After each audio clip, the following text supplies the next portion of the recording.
الطاہرین المعصومین صلوات۔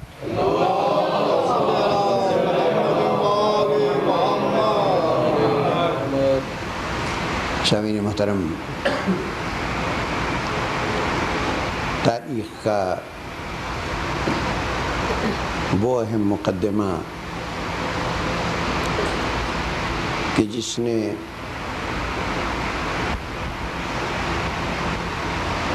تاریخ اسلام کی ان تمام سازشی شخصیتوں کے چہرے سے نقاب اٹھا دیا کہ جو عہد رسالت میں بظاہر انتہائی مخلص مسلمان بن کر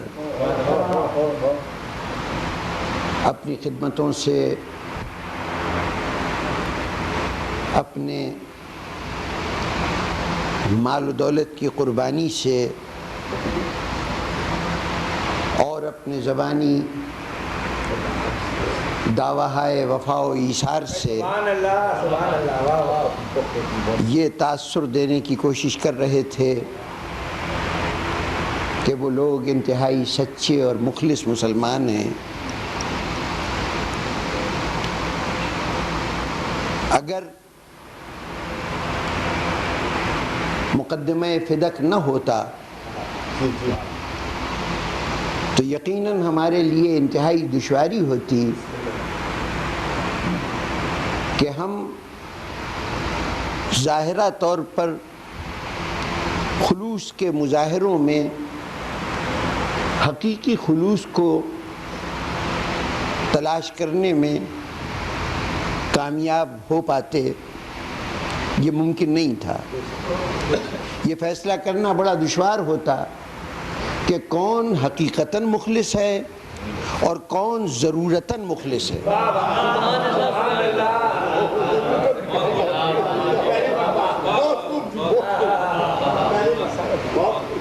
خلوص بھی محتاج ہوتا ہے نا، ضرورتوں کا تابع ہوتا ہے۔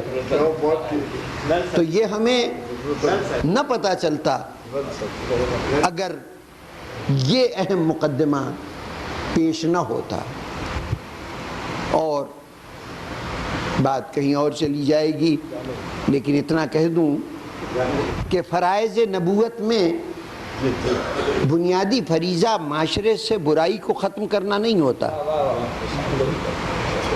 فریضہ نبوت برائی کو ختم کرنا نہیں ہے، ورنہ جب نبوت ختم ہوئی تھی تو اسی وقت ختم ہوتی جب برائیاں ہمیشہ کے لیے ختم ہو جاتی۔ اسی کام کے لیے اگر نبی آیا تھا تو نبوت جب ختم ہوتی، جب تک سلسلہ جاری تھا تب تک تو برائیاں ساتھ رہ سکتی تھیں کہ دو چار برائیاں ایک نبی نے ختم کیں، دو چار دوسرے نے ختم کیں، لیکن آخری نبی کے بعد برائی رہنے کا پھر جواز نہیں تھا۔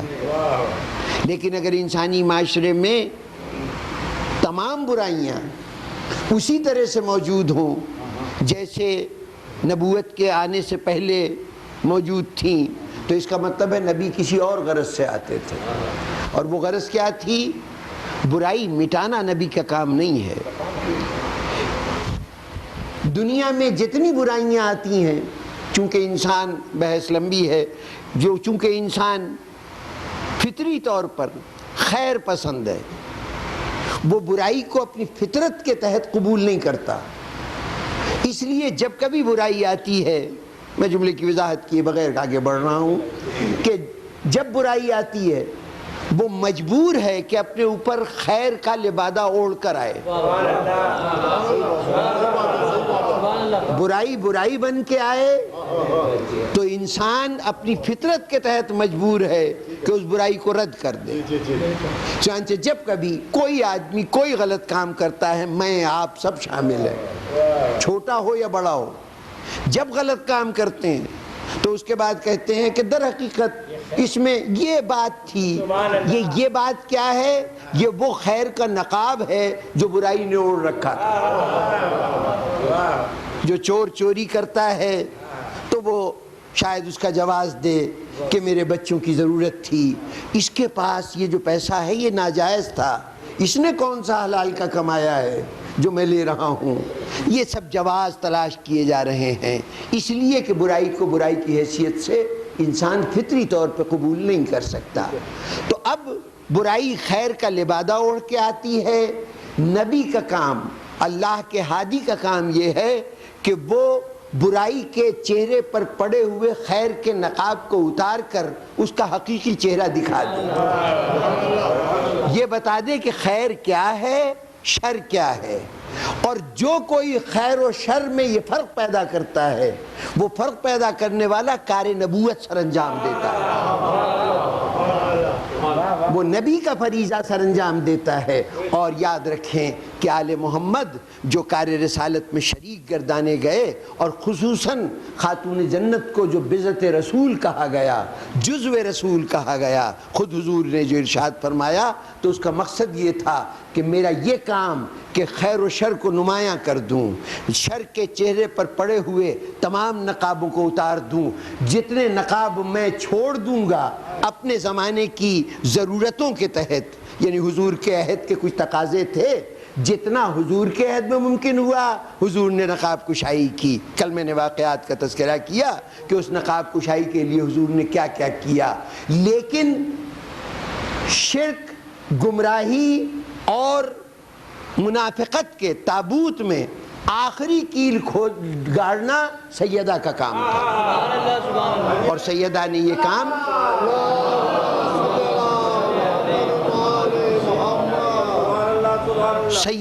کام فدق کی صورت میں کیا، فدق کو وسیلہ بنایا۔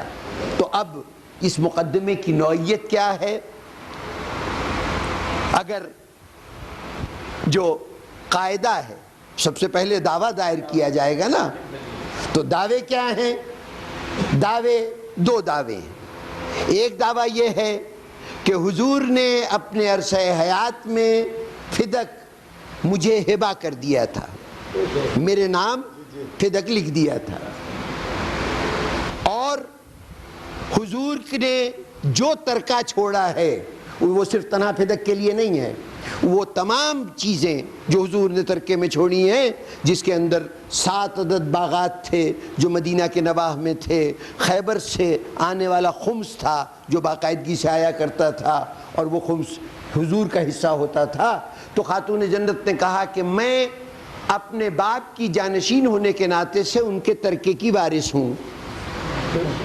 خیبر ہبہ تھا، حضور مجھے دے کے گئے تھے، اور باقی جو چیزیں تھیں وہ چیزیں ترکہ ہیں، وہ ترکہ دی جائیں۔ یہ دو بنیادی مسئلے تھے کہ حضور کی ملکیت کی ترکے کی حقدار اور جو ہبہ ہے اس کی حقدار۔ یہ دعویٰ ہے۔ جواب دعویٰ میں یہ کہا گیا کہ ہم ہبہ کے آپ کے دعوے کو قبول نہیں کرتے، ہمارے نزدیک آپ سچ نہیں کہہ رہی، اس کے لیے آپ کو ضرورت ہے کہ آپ گواہیاں لے کے آئیے، شہادتیں دیجئے۔ شہادتیں طلب کی گئیں جواب دعویٰ میں، اور جو دعویٰ تھا ترکے کا، اس کے لیے جواب دعویٰ یہ دیا گیا کہ حضور نے ایک حدیث ارشاد فرمائی ہے کہ ہم گروہ انبیاء نہ کسی کے وارث ہوتے ہیں، نہ ہمارا کوئی وارث ہوتا ہے، ہم جو کچھ چھوڑتے ہیں وہ ترکہ ہے، وہ صدقہ ہے، ہمارا چھوڑا ہوا ہمارا ترکہ در حقیقت صدقہ ہے، وہ ترکے کے طور پر منتقل نہیں ہوگا۔ یہ جواب دعویٰ ہے۔ اب دعوے اور جواب دعویٰ کے بعد اگلا مسئلہ آتا ہے تنقیحات کا، کہ کون کون سے ایسے امور ہیں کہ جس کے لیے ثبوت کی ضرورت ہے، اور پھر بار ثبوت کس کے ذمہ ہوگا، یہ بات کی بات ہے۔ لیکن اس سے پہلے صرف اس دعوے اور جواب دعویٰ میں کچھ ایسے امور ہمارے سامنے آ جاتے ہیں جو مسلمات کی حیثیت رکھتے ہیں، جن کے اوپر اس کے بعد تنقیحات کا تعین ہوگا کہ وہ کون سی باتیں ہیں جو فریقین کے نزدیک متفقہ ہیں۔ دعوے اور جواب دعویٰ میں کچھ باتیں تو ایسی ہوتی ہیں نا کہ جو دونوں میں تسلیم شدہ ہیں، ان تسلیم شدہ باتوں میں کسی ثبوت کی، کسی بحث کی ضرورت نہیں ہوتی۔ اگر وکیل صاحبان مقدمے میں ان طے شدہ باتوں کی طرف کچھ حوالے دینا شروع کر دیں، بات کرنا شروع کر دیں، تو عدالت بھی کہے گی اور فریق مخالف کا وکیل بھی کہے گا کہ جناب والا عدالت کا وقت ضائع نہ کیجئے، جو باتیں طے شدہ ہیں ان کو چھیڑنے کی ضرورت نہیں۔ اب طے شدہ باتیں کیا ہیں؟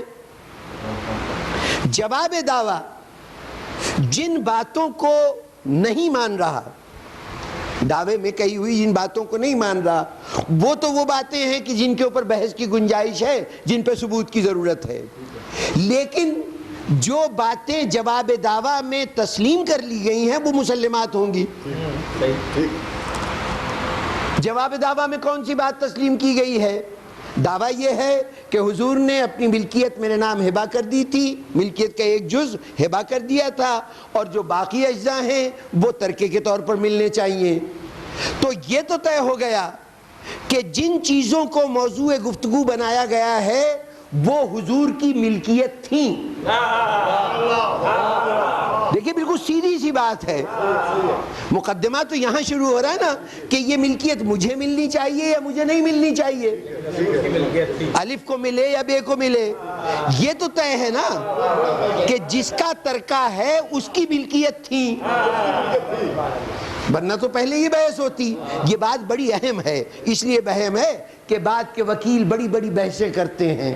یہ بحث ہوتی ہے کہ حضور کے پاس جو خمس آتا تھا اس خمس کے قرآن مجید نے تقسیم کی کیا صورتیں مقرر کی ہیں، اور کیا حضور اتنی بڑی جائیداد جناب سیدہ کو دے سکتے تھے، بھلا ان کے پاس اتنی بڑی جائیداد آئی کہاں سے، اور اگر آئی تھی تو وہ تو اس لیے آئی تھی کہ مسلمانوں پہ اجتماعی طور پر خرچ کیا جائے، وہ اس لیے تو نہیں تھی کہ اولاد میں تقسیم کر دی جائے۔ جناب والا آج ان ساری بحثوں کو اس وقت کیجئے جب جواب دعویٰ میں حضور کی ملکیت کو چیلنج کیا گیا ہو۔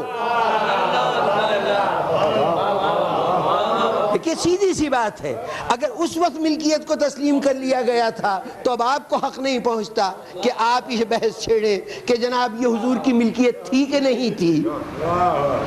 انہوں نے جب تسلیم کر لیا، اور پھر اسی کے ساتھ یہ بات بھی طے ہے کہ دیکھیے یہ قانون ہے، قانون شریعت بھی ہے اور متفقہ قانون شریعت ہے، ہمارے ہر مسلک میں یہ طے شدہ بات ہے، اور عدالت بھی اس قانون کو تسلیم کرتی ہے کہ ہبہ اگر کوئی شے کی جائے، میں اگر کسی شے کا آپ کو مالک قرار دوں تو اس پر آپ کا تصرف اور قبضہ ہونا چاہیے، اگر قبضہ نہ ہو تو دعوی ہبہ نہیں ہو سکتا۔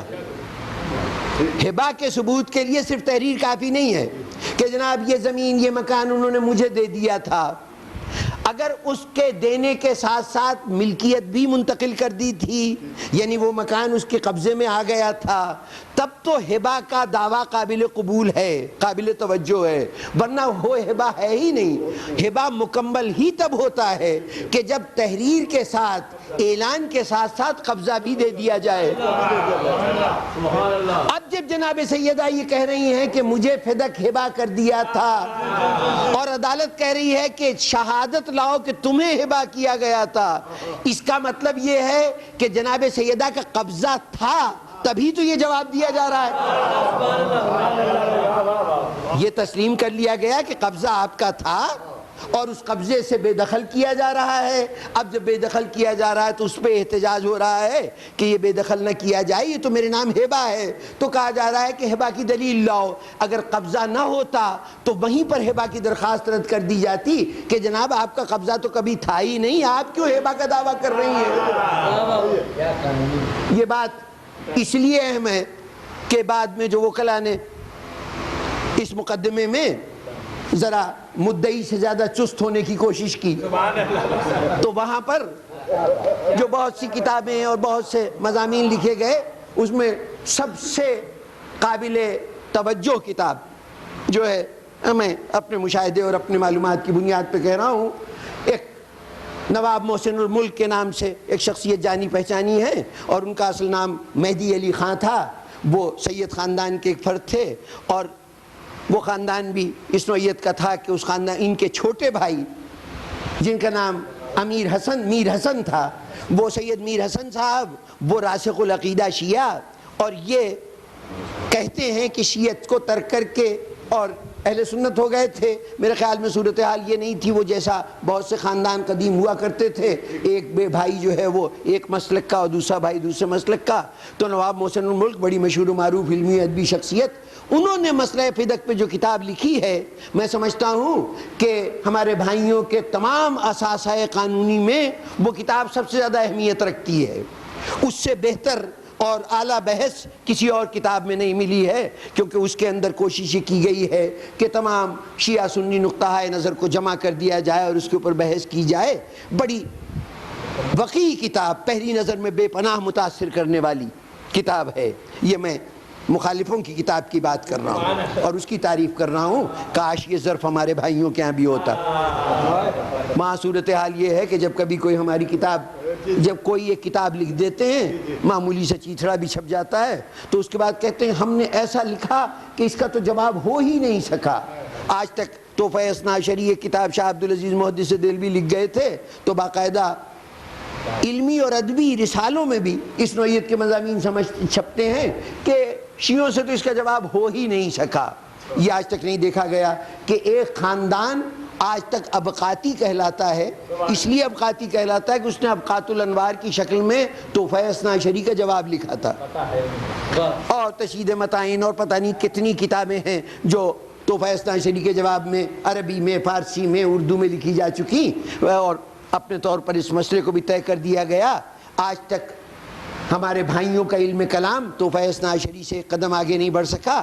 بہرطور یہ ضمنیات کو چھوڑتے ہوئے میں صرف یہ عرض کر رہا ہوں کہ جناب مہدی علی خان صاحب کی کتاب مسئلہ فدق پر سب سے وقیع کتاب ہے، سب سے زیادہ قابل توجہ، سب سے زیادہ کتابوں کے تذکرے ہیں، اور اتنا زیادہ پڑھ لکھ کر جو کتاب لکھی گئی ہے وہ سمجھتا ہوں مجھے یہ محسوس ہوتا ہے کہ یہ فیض ہے اس چھوٹے بھائی کا جو اس مسلک سے تعلق رکھتا تھا۔ گھر میں علم کی سطح اس مقام تک پہنچ گئی تھی کہ جب چھوٹا اس بلندی پہ ہو تو بڑے کے لیے اس سے نیچے ہونا ذرا مشکل تھا، ورنہ ہمارے بھائی تو ہماری کتابوں سے بھی واقف نہیں ہیں، جانتے ہی نہیں ہیں کہ یہاں کیا اصل کتابیں ہیں کیا نہیں، سوائے جھوٹے حوالوں کے اور کوئی اثاثہ نہیں ہے۔ بڑے بڑے ذمہ دار لوگ صرف جھوٹے حوالوں کی روٹی کھا رہے ہیں، بے بنیاد حوالے دے دے کر اپنی دکان چمکا رہے ہیں۔ بعض لوگ ایسے ہیں کہ ذرا سے عربی لکھنی پڑھنی آ گئی تو انہوں نے یہاں کتاب نہیں لکھی، اس لیے کہ یہاں اگر اردو میں لکھتے تو یہاں اس کا جواب دینے والے تھے، انہوں نے لے جا کے ایسی جگہ جہاں شیعہ کتاب کو نزدیک نہ آنے دیا جائے، جس ملک میں اگر شیعہ دعاؤں کی کتاب بھی لے جانا چاہیں تو اس کو بھی چھین لیا جائے، وہاں لے جا کر عربی میں کتابیں لکھ لکھ کے شیعوں کے خلاف، اور جو دل چاہا کتاب کا ایک نام لکھا، اس کا ایک حوالہ لکھا اور وہ حوالہ شائع کر دیا کہ صاحب دیکھیے شیعہ یوں کہتے ہیں، شیعہ یوں کہتے ہیں، شیعہ یوں کہتے ہیں۔ فرضی باتیں، کہیں ان کتابوں کا وجود نہیں ہے، یا جس کتاب کا حوالہ دیا جا رہا ہے اس کتاب میں وہ حوالہ نہیں ہے، اور اگر ہے تو اس طرح سے کہ پہلے ایک جملے کا آدھا لفظ لیا اور اس کے بعد جملے کا آخری لفظ لیا، مفہوم بالکل بدل گیا اور کہا یہ دیکھیے ان کی کتاب میں لکھا ہوا ہے۔ یہ بڑے بڑے نام ہیں۔ احسان الہی ظہیر صاحب اب تو خود حساب دے رہے ہوں گے اپنے ان سارے اعمال کا، اور مجھے یقین ہے کہ جتنا جھوٹ انہوں نے زندگی میں بولا ہے اس کا حساب قیامت سے پہلے تو ختم ہوتا نظر نہیں آتا۔ ان کی کتابیں بہت سی وہاں پہ شائع ہوتی رہی ہیں، یہاں ایک بھی نہیں چھپی، سب سعودی عرب میں چھپتی نہیں اور وہاں نشر ہوتی نہیں۔ بہرطور تو جہاں رویہ یہ ہو وہاں پر اگر دیانتدارانہ حوالوں کے ساتھ کوئی کتاب لکھی جائے تو یقیناً قابل توجہ کتاب ہے، لیکن جب اس کتاب کا آپ پورا مطالعہ کیجئے، بڑے بڑے پر اثر حوالہ جات ہیں، بہت ہی کتابوں کا ڈھیر لگا دیا ہے انہوں نے، لیکن ساری بحث کیا ہے؟ ساری بحث یہ ہے کہ خمس کے اوپر رسول اللہ صلی اللہ علیہ وسلم کا اختیار کتنا ہے، کیا وہ اس خمس کو اپنی اولاد میں منتقل کر سکتے تھے کہ نہیں کر سکتے تھے، حضور فدق کے مقام پر جو باغ تھا اس پر جناب سیدہ کا قبضہ نہیں تھا، اس کے لیے دلائل دیے جا رہے ہیں۔ میں عرض کرتا ہوں کہ آپ ساری باتیں کہہ لیجئے ساری باتیں کہہ لیجئے، جب تک ان باتوں کا تذکرہ جواب دعویٰ میں نہیں ہوگا اس کے بعد یہ قابل ذکر نہیں ہوگا۔ قانون سے وابستہ حضرات جانتے ہیں کہ اگر جواب دعویٰ میں یہ بات، دعوے میں جو بات نہ ہو اسے مدعی کی طرف سے نئے سرے سے اٹھانا اس کا اسے حق نہیں پہنچتا، اور جواب دعویٰ میں جو بنیاد نہ بنائی گئی ہو، جو دلیل نہ دی گئی ہو، اس دلیل کو اب کوئی جا کے اگلی عدالت میں کہے جی پچھلی عدالت میں یہ دلیل دینا بھول گیا تھا، اسے شامل کر لیجئے، تو اگلی عدالت کہے گی جناب اس حد سے آپ باہر نہیں جا سکتے جو آپ نے جواب دعویٰ داخل کیا تھا۔ جواب دعوے میں آپ نے گواہ مانگے، جواب دعوے میں آپ نے ایک حدیث سنائی، حدیث اس بات کو کا اقرار کر رہی ہے کہ رسول نے کچھ چھوڑا ہے،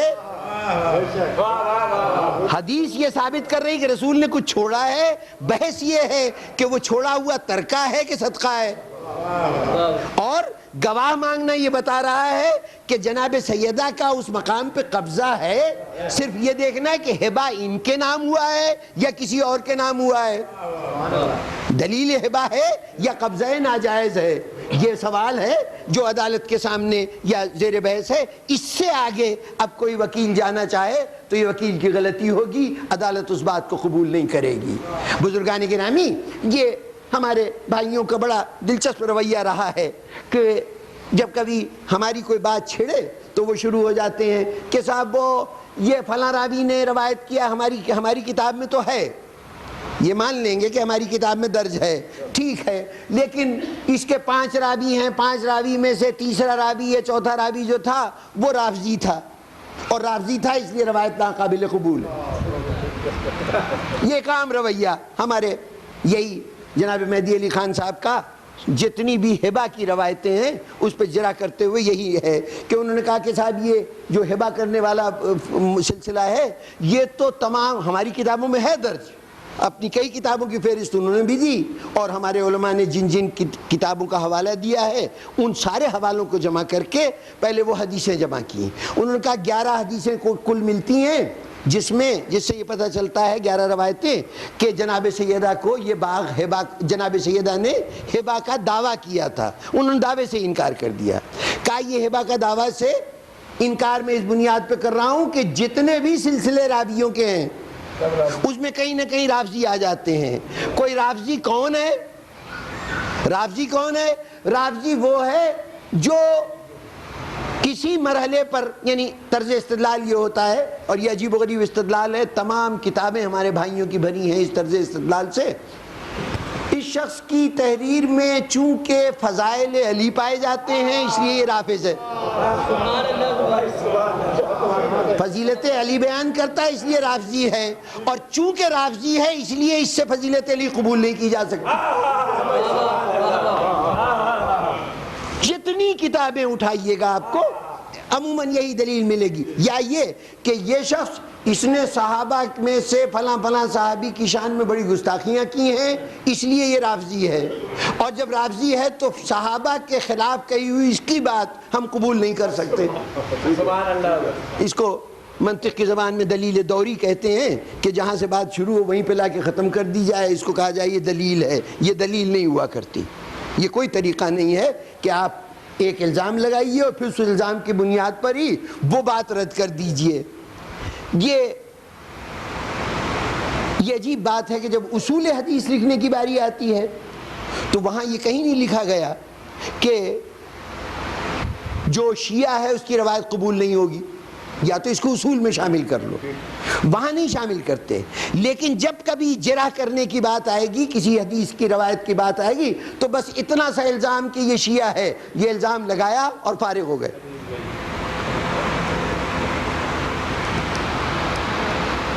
کس بات پہ شیعہ؟ ایک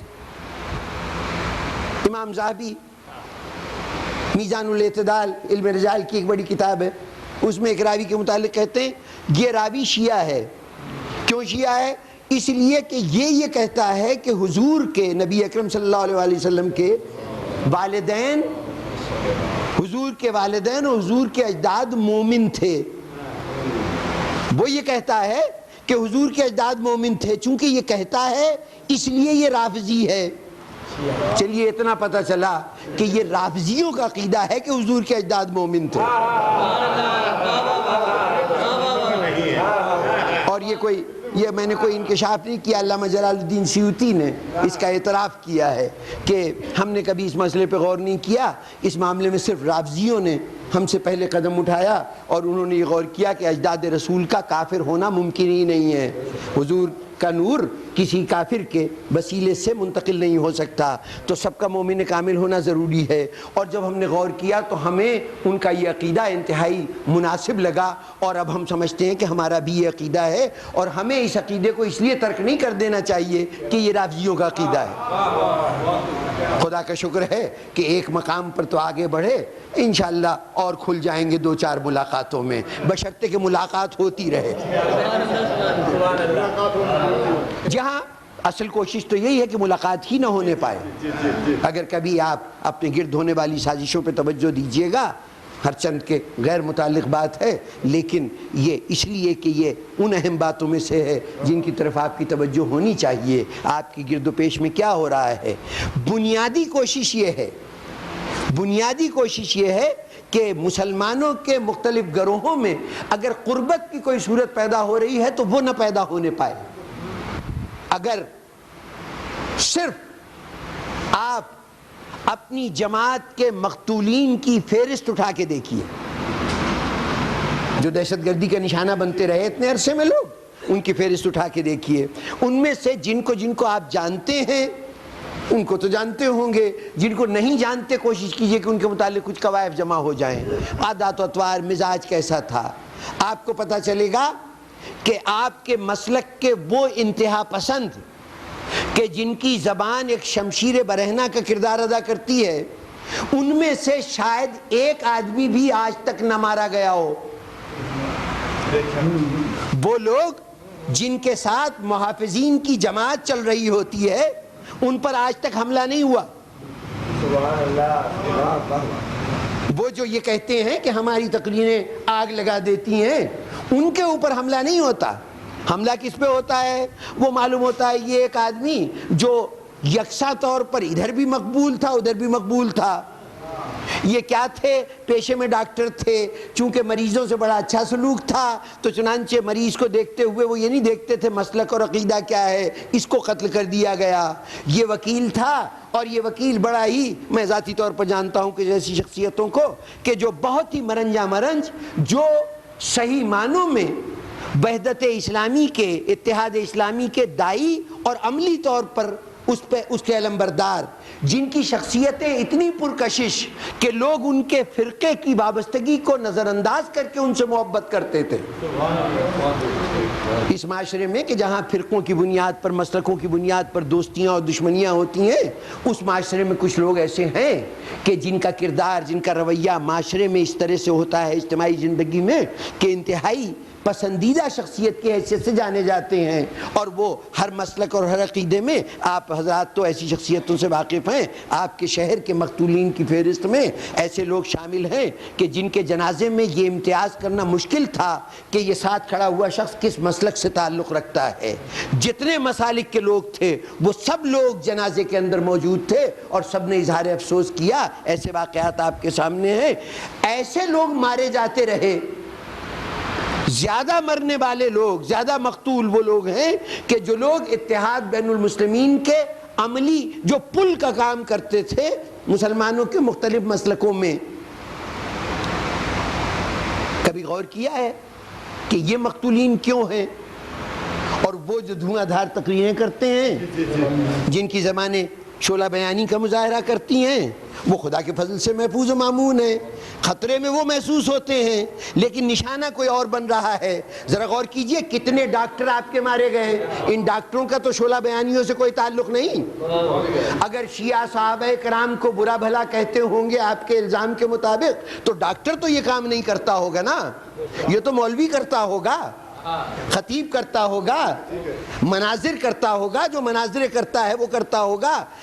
وہ تو محفوظ رہیں اور بے گناہ ڈاکٹر مارے جائیں، وہ وکیل جو بلا امتیاز کہ آنے والا کون ہے، وہ صرف مقدمہ دیکھتا ہے اور اس کے بعد عدالت میں چلا جاتا ہے، وہ وکیل مارا جائے، تو یہ وہ سرکاری افسر جو کسی قسم کا امتیاز نہیں برتتا وہ آدمی مارا جائے، صرف اتنی سی بات ہے کہ سرکاری افسر ہوتے ہوئے شاعروں میں بڑا مقبول ہے، ادب نواز ہے، شعر نواز ہے، اس لیے قتل کر دیا جائے، تو اس کا مطلب ہے قتل کے سبب، مارے جانے کا سبب مذہبی اختلاف نہیں ہے، یہ قتل کا سبب یہ ہے کہ کوئی ہاتھ ہے جو ان تمام پلوں کو توڑ دینا چاہتا ہے جو دو فرقوں کو ایک دوسرے سے ساتھ ملانے کا ذریعہ ہے۔ کوشش یہ ہے کہ ملت اسلامیہ گروہوں میں بٹ جائے۔ دیکھیں کتنے مسائل ہیں آپ کے جو اختلافی ہیں، کتنے مسائل ہیں جو اختلافی ہیں، لیکن پورے سال بھر میں جو نئی آوازیں اٹھتی ہیں، کبھی کبھی ٹیلی ویژن سے، کبھی ریڈیو سے، کبھی اخبارات میں مضامین کی صورت میں باتیں کیا آتی ہیں، کتابیں چھپ چھپ کے آتی ہیں کہ صاحب یہ 22 رجب کے کنڈے تو اس دن حضرت معاویہ کی وفات ہوئی تھی اور یہ اس کی یاد میں منائے جاتے ہیں، اور یہ اس دن تو امام جعفر صادق علیہ السلام کی نہ ولادت ہوئی ہے، نہ کوئی اور واقعہ ہوا ہے، نہ آپ کی شہادت کی وہ تاریخ ہے، یہ اس کو نسبت دینا 22 رجب کے کنڈوں کو، اس کا کیا جواز ہے؟ یہ شبرات کے دن جو حلوہ پکتا ہے تو اس دن تو جنگ احد نہیں ہوئی تھی، حضرت حمزہ اس دن نہیں شہید ہوئے تھے، اور اس دن حضور کے دندان مبارک شہید نہیں ہوئے تھے، یہ جو حلوہ آپ پکاتے ہیں تو یہ حلوہ یہ اس خیال سے کہ حضور کے دندان مبارک شہید ہو گئے ہیں تو یہ حلوہ پکایا جائے، خدا جانے کس کا خیال ہے، ہمیں باہر طور یہ بتایا گیا، جو اپنی کتابوں میں نے دیکھا کہ انہوں نے باقاعدہ لکھا کہ یہ حلوہ اس خیال سے پکایا جاتا ہے کہ حضور کے دندان مبارک شہید ہو گئے ہیں اور ٹوٹے ہوئے دانتوں سے تو پھر حلوہ ہی کھایا جا سکتا ہے۔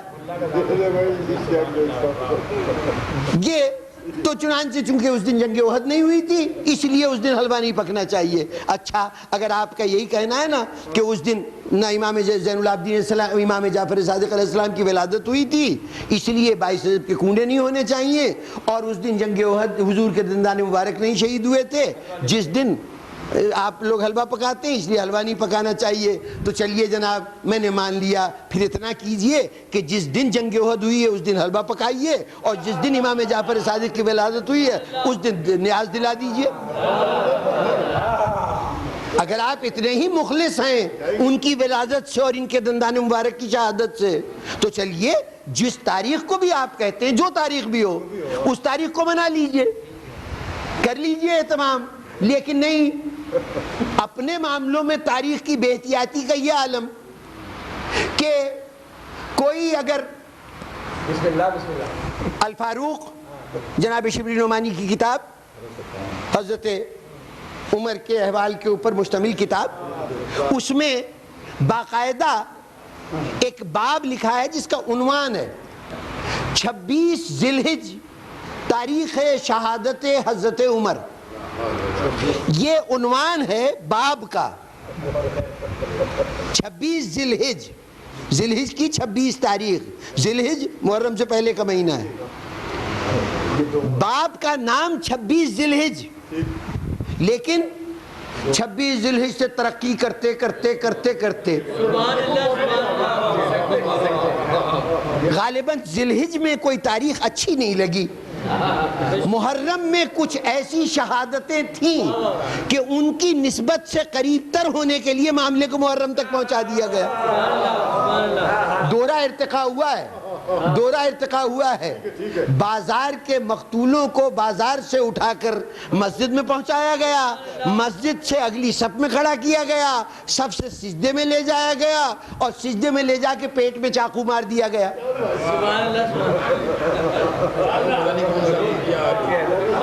میں کسی کا مذاق اڑانا مقصود نہیں ہے، جو کچھ تاریخ میں ہوا، اب چونکہ یہ بات اتنی بار کہی جا چکی تھی کہ پیٹ میں چاقو مار دیا گیا کہ اس کی تردید نہ ہو سکی، سجدہ تو کرا دیا، اب یہ بات آج تک واضح نہ ہو سکی کہ سجدے کے دوران پیٹ تک چاقو پہنچا کیسے۔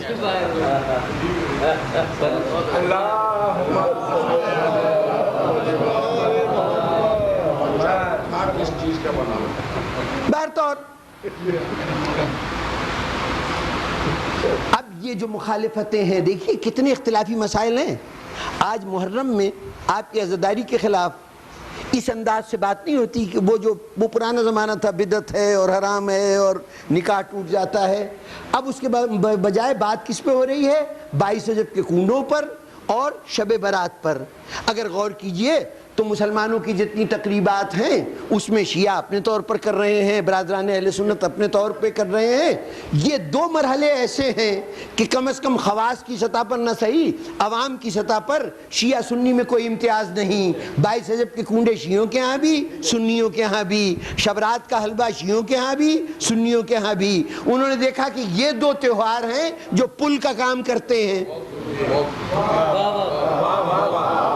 یہ دو تہوار ہیں جو ایک دوسرے سے قریب لاتے ہیں، اس لیے ان کو ختم کر دو، باقی تہواروں کی خیر ہے.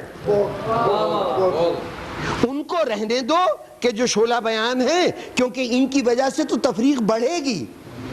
ہاں ان کو ختم کر دو جو آپس میں اتحاد کی باتیں کرتے ہیں، جو برادران اسلامی کو اپنے سے قریب لانے کی کوشش کرتے ہیں، ان کو ختم کرتے جاؤ. تو اصل سازش آپ کے خلاف جو ہے، ملت اسلامیہ کے خلاف، وہ سازش ہی یہ ہے کہ آپ لوگ مل کر ایک نہ بننے پائیں، الگ الگ جماعتوں میں تقسیم رہیں اور ایک دوسرے کے ہر وقت جان کے دشمن بنے رہیں. اگر یہ صورتحال رہی تو ایک ایک کر کے آپ سب کو، ان میں سے کوئی گروہ ایسا نہیں ہے جو یہ سمجھے کہ یہ جو کچھ کر رہے ہیں یہ ان کے دوست ہیں.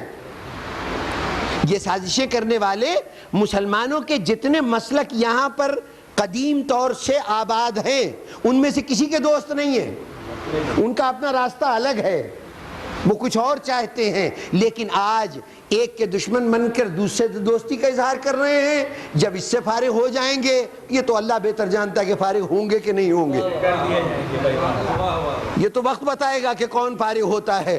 بڑے بڑے آئے اور فارغ کرنے کی آرزو دل میں لیے ہوئے اپنے سارے وسائل استعمال کر کے خود فارغ ہو گئے، ان کو فارغ نہیں کر سکے.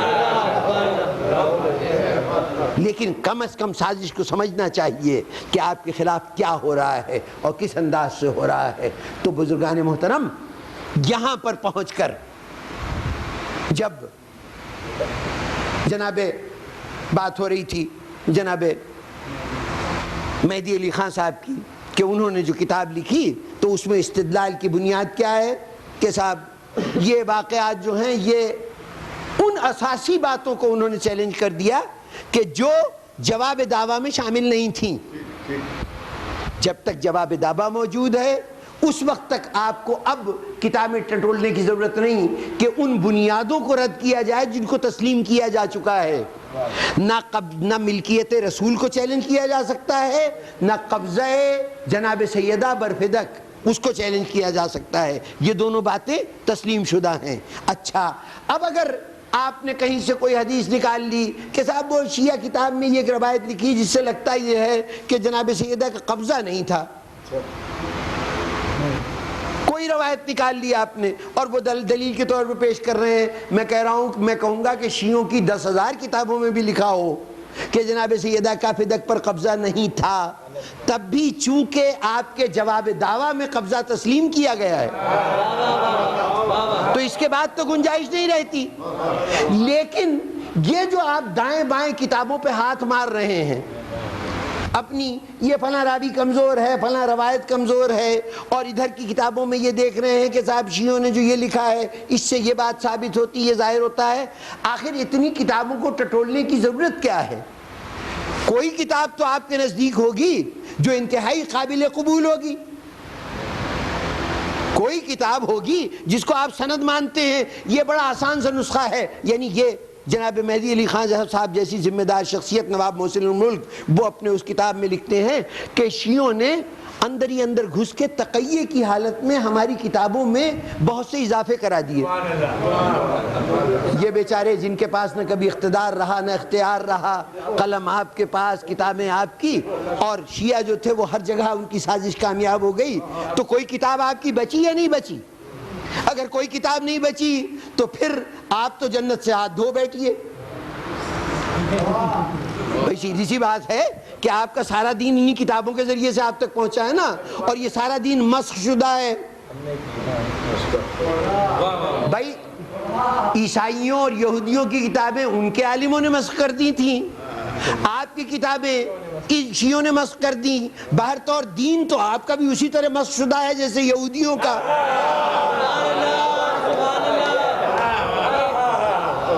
خدا آپ مان رہے ہیں نا، کسی نے کیا ہو بھئی کتاب میں نے پھاڑ دی یا آپ نے خود پھاڑ لی، کتاب اب نہیں ہے آپ کے پاس، جو کچھ بھی ہے وہ صحیح طور پر مواد نہیں ہے، اور آپ کے پاس تو جب یہ صورتحال ہو کہ نا داخل کرنے والوں نے بیچ میں خاموشی سے داخل کر دی تو آپ کو تو پتہ ہی نہیں کہ صحیح کیا ہے اور غلط کیا ہے۔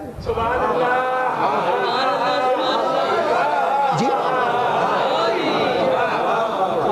تو کچھ تو مانیے نا، کہیں تو رکیے، کسی کتاب کو تو کہیے کہ جی 1400 سال میں اس میں شیعہ دخل در معقولات نہیں کر سکے۔ تو اگر یعنی یہ بڑے بڑے نام، حاکم نیشاپوری، مستدرک حاکم بڑی مشہور کتاب ہے، وہ احادیث کے جو صحیح بخاری اور صحیح مسلم کے قواعد کے مطابق، یعنی وہ جو اصول صحیح بخاری نے اور صحیح مسلم نے روایت کو لینے کے لیے منتخب کیے تھے، اس کے اوپر بنیاد بنا کر فرض کیجئے کہ ایک راوی کو امام بخاری نے قبول کیا کہ یہ راوی جب روایت کرتا ہے تو اس کی روایت اس قابل ہوتی ہے کہ مجھے درج کر لینا چاہیے، اور انہوں نے درج کی ہے۔ اسی راوی کی ایک اور روایت ہے جسے امام بخاری چھوڑ گئے، اتفاق سے ان تک نہیں پہنچی ہوگی، ہم اس نے زن سے کام لیتے ہیں، وہ بھی اس نے زن سے کام لیتے تھے، ہم بھی اس نے زن سے کام لیتے ہیں، فرق صرف ہجے کا ہے۔ تو بہرطور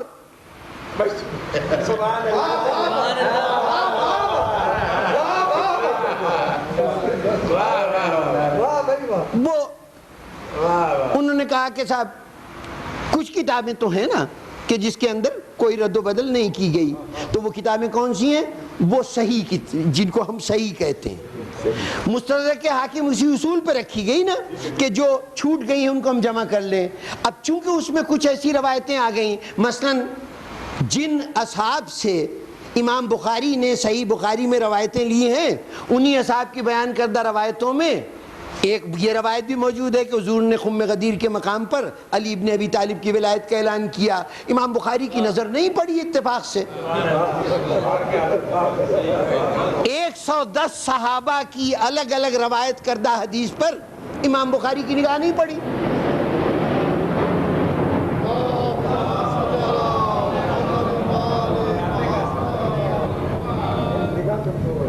110 اصحاب نے روایت کیا ہے واقعہ خم غدیر کو، اصحاب نے، اس کے بعد 84 تابعین ہیں، اور پھر اس کے بعد تبع تابعین، اور پھر علماء کی ایک پوری فوج ہے جو اس وقت سے لے کے آج تک اس حدیث کو نقل کرتی آئی ہے۔ یہ من کنت مولا ہو فہذا علی مولا، بھئی امام بخاری کی نظر سے چوک گئی، آخر اتنا بڑا عالم، اور پھر وہ استخارہ دیکھ دیکھ کے ایک ایک حدیث پر وہ منتخب کرتے تھے، بڑی احتیاط سے کام لیتے تھے، یہ حدیث کسی وجہ سے انہوں نے درج نہیں کی۔ مستدرک حاکم میں جن راویوں سے آپ نے اور حدیثیں لی ہیں، انہی راویوں سے اگر یہ حدیث روایت ہوئی تو امام بخاری نے نہیں لی یا نہیں پہنچی ان تک۔ مستدرک والوں نے سوچا، یعنی امام حاکم نیشاپوری نے یہ سوچا کہ شاید ان تک یہ حدیث نہیں پہنچی ہوگی، تو انہوں نے اپنی مستدرک میں اس کو جمع کر دیا۔ تو اب جب حدیث وہاں نظر آئی، انہوں نے کہا کہ اس میں تو رفض کی بو آتی ہے۔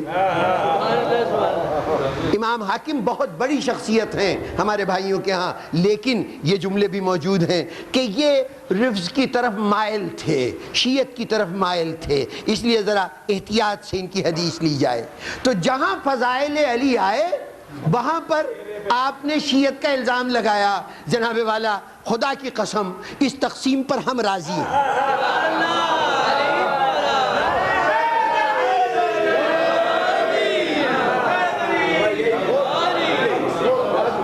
مولائے کائنات نے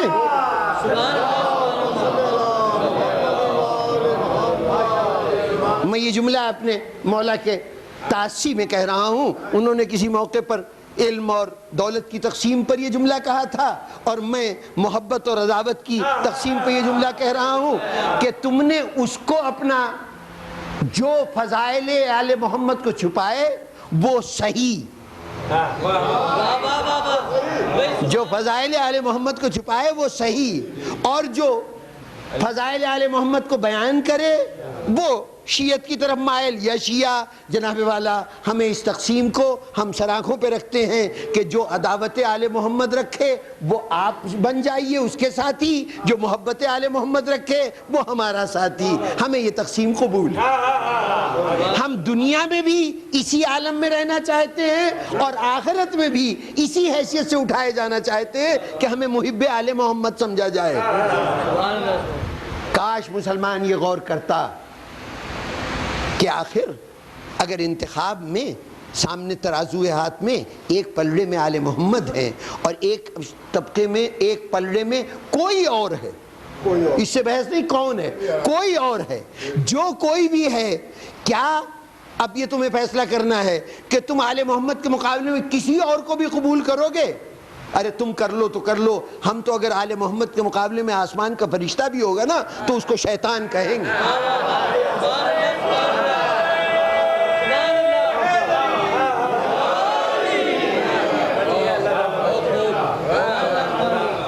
یہ عجیب و غریب بات ہے. اب بات لمبی ہو جائے گی، بہت سے واقعات ہیں وہ الجھتی چلی جاتی ہے اور موضوع سے بار بار ہٹ جاتا ہوں. یہ ایک سلسلہ ہے کہ جناب جہاں کہیں فضائل علی کی بات آئے، فضائل اہل بیت کی بات آئے، وہاں آپ کا قلم کانپنے لگتا ہے. ایک واقعہ، ایک حوالہ کچھ عرصے پہلے ایام ازا کی آخری مجلس میں بیان کرنے کا موقع ملا تھا، وہ بھی یہاں نہیں، اسلام آباد کی مجلس میں. ذرا سے اس کا حوالہ دے دوں کہ سیرت ابن اسحاق ایک کتاب ہے جو قدیم ترین کتاب ہے حضور کی سیرت پر. ابن اسحاق جو ہے وہ امام بخاری کے استاد امام ظاہری کا ہم اثر ہے. امام زین العابدین علیہ السلام کا زمانہ ہے، اس زمانے کی شخصیت ہے. اس نے اپنے زمانے میں ایک سیرت لکھی، وہ سیرت آج ہمارے سامنے موجود نہیں ہے. اس سیرت کو، اصل سیرت موجود نہیں ہے، اس سیرت کی 2 کاپیاں، 2 نسخے تیار ہوئے تھے، یا 2 نسخے کم از کم لوگوں تک پہنچے، تاریخ میں ہمارے سامنے ہے. ایک اس کے شاگرد ابن ہشام تک آیا اور ایک اس سے 100 سال کا فاصلہ طے کر کے، تقریباً 150 سال کا فاصلہ طے کر کے محمد ابن جریر طبری کے پاس پہنچا ایک نسخہ.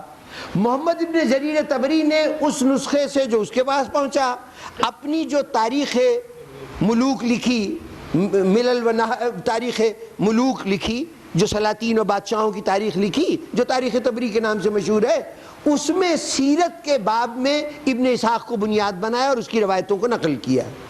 ابن ہشام کے پاس جو نقل پہنچی اس نے اس کی بنیاد بنا کر وہ پہلے ابن اسحاق کی روایت لکھتا ہے اور اس کے بعد لکھتا ہے کہ ابن اسحاق نے تو یہ کہا تھا، میں اس میں مزید یہ اضافہ کرتا ہوں.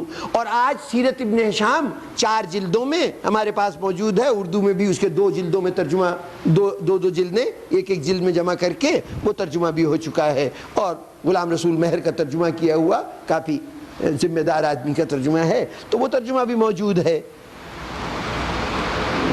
ابن اسحاق نے ایک روایت لکھی، ابن ہشام اس روایت کو بالکل گول کر گئے، ذکر ہی نہیں کیا. وہ روایت کون سی؟ دعوت ذوالعشیرہ میں حضور کا جناب امیر کو پہلے یہ کہنا کہ کون ہے جو میری نصرت کرے گا، جو میری نصرت کرے گا وہ میرا وصی ہوگا، جانشین ہوگا، وزیر ہوگا، بھائی ہوگا. اور اس کے بعد جب جناب امیر کھڑے ہوئے 1 مرتبہ، 2 مرتبہ، 3ری مرتبہ، تو اس پر حضور نے ان کا بازو پکڑا اور کہا کہ یہ میرا وصی ہے، جانشین ہے، میرا وزیر ہے، میرا بھائی ہے. یہ پوری روایت سیرت ابن اسحاق میں تھی، وہاں سے نقل کیا. تاریخ ابن ہشام نے اس واقعے کو چھوڑ دیا.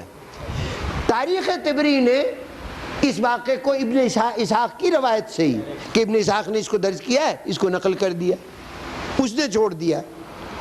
یہی طبری صاحب ایک تفسیر لکھتے ہیں، محمد ابن جریر طبری تاریخ لکھی ہے، ایک تفسیر بھی لکھی ہے، انہوں نے فقہ کی بھی کتاب لکھی ہے، بڑا جید عالم تھا. تو جو تفسیر لکھی اس کے اندر جب یہ واقعہ بیان کیا تو وہاں کیا لکھا کہ ابن اسحاق نے، روایت ابن اسحاق کی ہے لیکن کیا کہہ رہے ہیں کہ ابن اسحاق نے بیان کیا کہ حضور نے اعلان کیا کہ کون ہے جو میری نصرت کرے، میں اللہ کی طرف سے ایک پیغام لے کے آیا ہوں، اس کو پہنچانے میں کون ہے جو میرا مددگار ہو، جو میرا مدد کرے گا وہ میرا بھائی ہوگا، وغیرہ وغیرہ. قضا و قضا، عربی میں قضا و قضا، قضا و قضا کا مطلب ہے وغیرہ وغیرہ، تو میرا بھائی ہوگا وغیرہ وغیرہ. اور پھر اس کے بعد علی کھڑے ہو گئے، اور 3 مرتبہ علی کھڑے ہوئے تو رسول نے ان کو اپنے قریب بلایا اور بازو پکڑ کے کہا کہ یہ میرا بھائی ہے، وغیرہ وغیرہ. اب یہی نواب مہدی علی خان صاحب ایک جگہ پہ لکھتے ہیں کہ محمد ابن جریر طبری اپنی تفسیر میں کوئی غیر ذمہ دارانہ روایت قبول نہیں کرتا. تاریخ نہیں کہا، اس لیے کہ تاریخ میں پوری روایت موجود تھی. تفسیر میں جہاں فضائل علی کی نفی کر دی گئی ہے، وغیرہ وغیرہ کر کے ہو گئی ہے، وہاں کہہ رہے ہیں کہ یہ کبھی کمزور روایت نہیں کرتا. اندازہ لگائیے کہ گویا فکر کی بنیاد یہ ہے، محبت علی رکھتے ہو تو جاؤ چلے جاؤ، تم سے کوئی تعلق نہیں. محبت آل محمد رکھتے ہو تو پھر تم ہمارے ساتھ نہیں ہو. گویا تمہاری اساس ہی نفرت آل محمد ہے، عداوت ہی نفرت آل محمد ہے. تو اگر تم یہ تقسیم کرنا چاہتے ہو شوق سے کرو. ہم یہ کہتے ہیں کہ چلو تم ساری کتابوں کو کہہ دیتے ہو شیعوں نے ان کو آلودہ کر دیا، اس میں آلائش ملا دی، اضافہ کر دیا. کوئی کتاب تو ہے نا جس سے تم اپنے دین کو مرتب کرتے ہو، اور ان کتابوں میں جن کو تم صحیح کہتے ہو وہ تو صحیح ہے نا. سب صحیح نہیں، ساری صحیح کو چھوڑو، ایک صحیح لے لو جس کو تم اصح الکتب بعد کتاب الباری، اللہ کی کتاب کے بعد تمام کتابوں میں صحیح ترین کتاب صحیح بخاری. بس صرف اتنا کیجئے. اب بحث کرنے سے کچھ حاصل نہیں کہ جناب سیدہ کا قبضہ تھا کہ نہیں، اس لیے کہ صحیح بخاری میں حضرت عمر کی زبان سے یہ بیان موجود ہے کہ آپ فرماتے ہیں کہ اپنے پیشرو کا نام لے کے انہوں نے کہا کہ انہوں نے جناب سیدہ کے اس قبضے کو ختم کیا، اور ان کی جائیداد پر جب قبضہ کر لیا تو اس کے اوپر جب انہوں نے مقدمہ دائر کیا تو اس پر انہوں نے کہا کہ ہم نبی گروہ انبیاء نہ کسی کے وارث ہوتے ہیں نہ کوئی ہمارا وارث ہوتا ہے. یعنی وہ تسلیم کر رہے ہیں کہ پہلے سیدہ کا قبضہ تھا، اس قبضے کو ختم کیا گیا. ایک بخاری کو معیار بنا لیجئے، بس اب ساری گفتگو آئندہ کی جتنی ہوگی وہ صرف بخاری کے حوالے سے ہوگی. جتنا واقع فدق صحیح بخاری میں درج ہوا ہے صرف اس کو سامنے رکھیے اور اسی کی بنیاد پر سارے مقدمے کا فیصلہ کیجئے. بات کے تمام وکیلوں کی باتوں کو چھوڑیے. اب یہ اور بات ہے کہ صحیح بخاری کی بات بھی ہوگی تو وہاں بھی آپ کو دشواری پیش آ جائے گی. جیسے مہدی علی خان تھے نا، ویسے ہی ہمارے ایک اور بزرگ گزرے ہیں جناب عطا اللہ شاہ بخاری صاحب، بڑی فاضل شخصیت تھے. تو ایک زمانے میں ختم نبوت کے جلسے ہوتے تھے، اس میں شیعہ سنی سبھی جمع ہو جاتے تھے.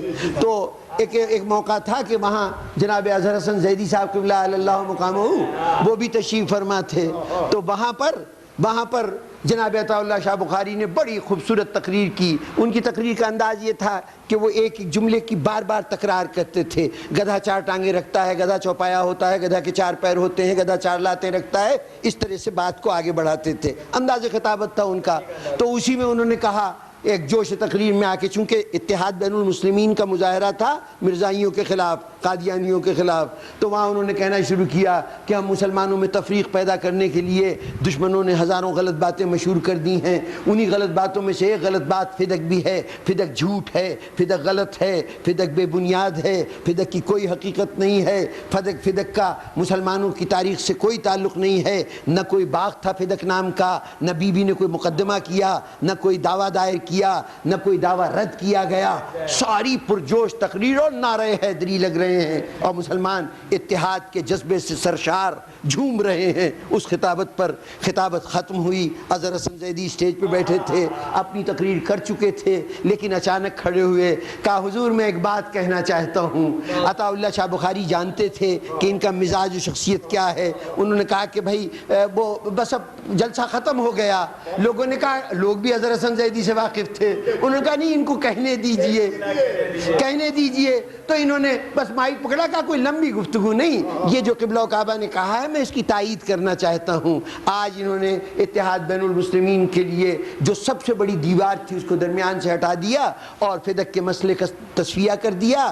خدا کی قسم اگر یہ فدق کا مسئلہ بیچ سے چلا جائے تو ہمارا کسی سے کوئی جھگڑا نہیں، کوئی اتفاق نہیں، میں بھی دوستی کا ہاتھ بڑھاتا ہوں اور پوری ذمہ داری لیتا ہوں کہ آئندہ شیعوں کی طرف سے یہ مسئلہ نہیں اٹھایا جائے گا۔ بس اتنا سا کام کر دیں جناب عطا اللہ شاہ بخاری صاحب کہ جناب عطا اللہ شاہ بخاری نے کہا کہ فدق کوئی چیز نہیں تھی، کوئی مقدمہ نہیں ہوا، بیوی کسی عدالت میں نہیں گئی، کسی نے مقدمہ رد نہیں کیا۔ ایک کتاب ہے اس کا نام ہے صحیح بخاری، وہ کہتی ہے فدق ایک چیز تھی، بیوی نے دعویٰ دائر کیا تھا، عدالت میں گئی تھی، وہاں بیوی کا دعویٰ رد کیا گیا۔ اب بس عطا اللہ شاہ بخاری جہاں اتنے مسئلے حل کر چکے، وہاں میرے استاد محترم اتنا سا مسئلہ اور حل کر دیں کہ ان دو بخاریوں میں سے صحیح بخاری کون سی ہے؟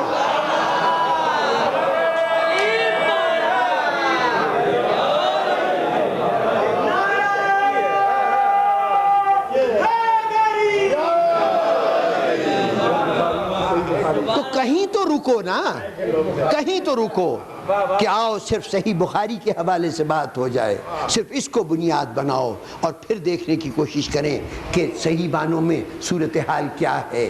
کم از کم جتنی روایت، اور دیکھیے صحیح بخاری میں کوئی شیعہ راوی نہیں ہے، کٹر اہل سنت راوی، ایسی محترم شخصیتیں کہ جن کے اوپر آج ہمارے بھائیوں کے مسلک کا انحصار ہے، بڑی قابل احترام ہستیاں ہیں۔ ایک روایت حضرت عمر کی زبانی ہے اور 3-4 روایتیں جناب ام المومنین حضرت عائشہ کی وساطت سے ہم تک پہنچی ہوئی ہیں۔ ان سے بڑھ کر اب اگر ان میں بھی کہیں شیعوں نے تقیہ سے ان کو بھی کچھ سکھا پڑھا دیا ہے تو خدا بہتر جانتا ہے، پھر تو ہم نہیں جانتے۔ لیکن ظاہر ہے کہ ان شخصیتوں کی روایت امام بخاری تک کوئی زیادہ دور بھی نہیں ہے ان شخصیتوں سے، ذہنی طور پہ تو بہت قریب تھے، عملی طور پر کچھ تھوڑا سا فاصلہ چند سالوں کا ہو گیا ہوگا۔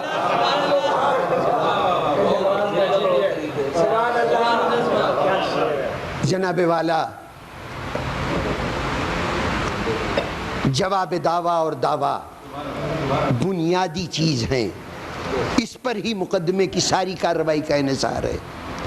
اب اس میں اضافے کی کوشش نہ کیجئے، پہلے ہی مسلمانوں کے بہت سے جھگڑے ہیں، وہی طے ہو لینے دیجئے، ورنہ پھر تو باتیں اتنی ہیں کہ آپ کے پاس اس کا جواب نہیں ہوگا۔ تم تو اس پر پریشان ہو رہے ہو کہ سیدہ کے مقدمے کو رد کیا گیا ہے، اس کا کیا جواب دو؟ ہمارے پاس تو شکایات کی طویل فہرست موجود ہے۔ جس دروازے کی کیفیت